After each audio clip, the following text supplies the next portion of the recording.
Hiram Aviv, El arte real, hoy presenta el principio de polaridad.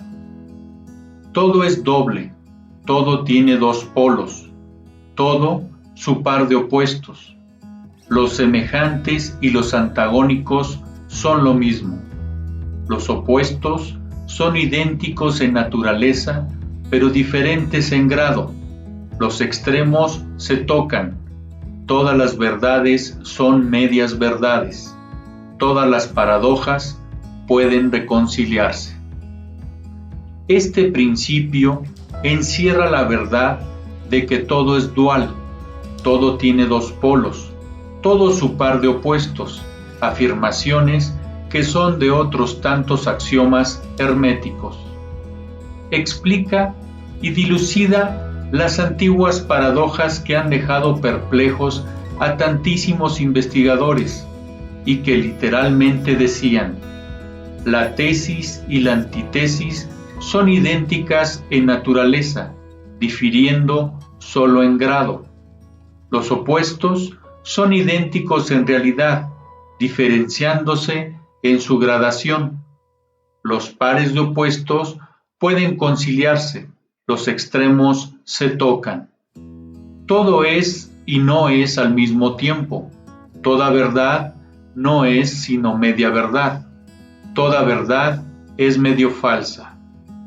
Este principio explica que en cada cosa hay dos polos, dos aspectos, y que los opuestos no son en realidad sino los dos extremos de la misma cosa, consistiendo la diferencia simplemente en diversos grados entre ambos.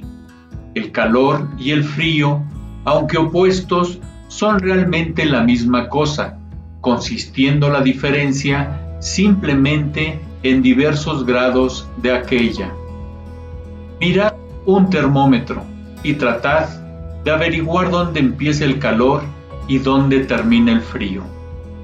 No hay nada que sea calor absoluto en realidad, indicado simplemente ambos términos, frío y calor, diversos grados de la misma cosa, y que ésta se manifiesta en esos opuestos no es más que los polos de eso que se llama calor, o sea, la manifestación del principio de polaridad que nos ocupa.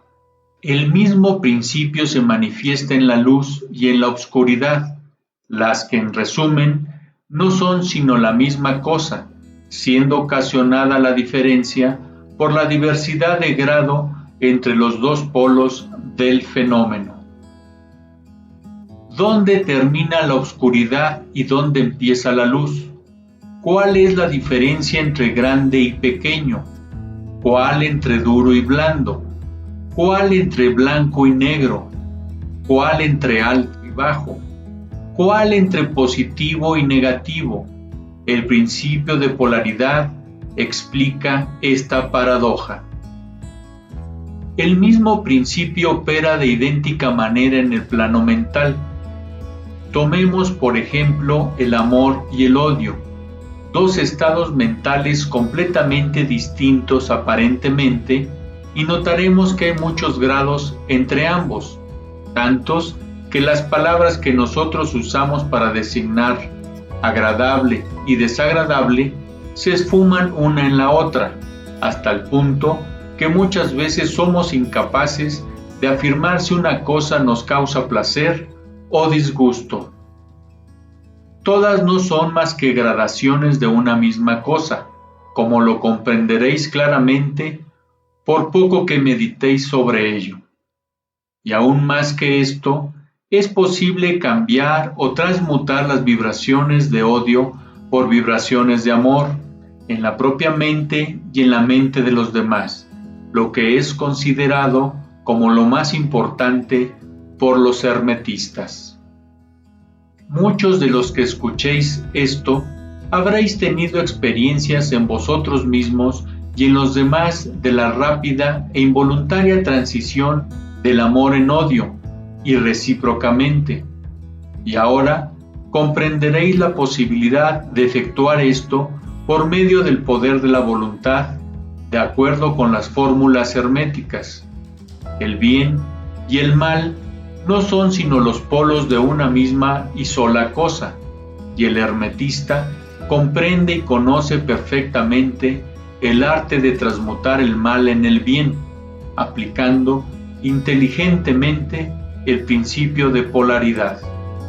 En una palabra, el arte de polarizar se convierte en una fase de la alquimia mental, conocida y practicada por los antiguos y modernos maestros herméticos. La perfecta comprensión de este principio capacita para cambiar la propia polaridad, así como las de los demás, si uno se toma el tiempo y estudia lo necesario para dominar este arte.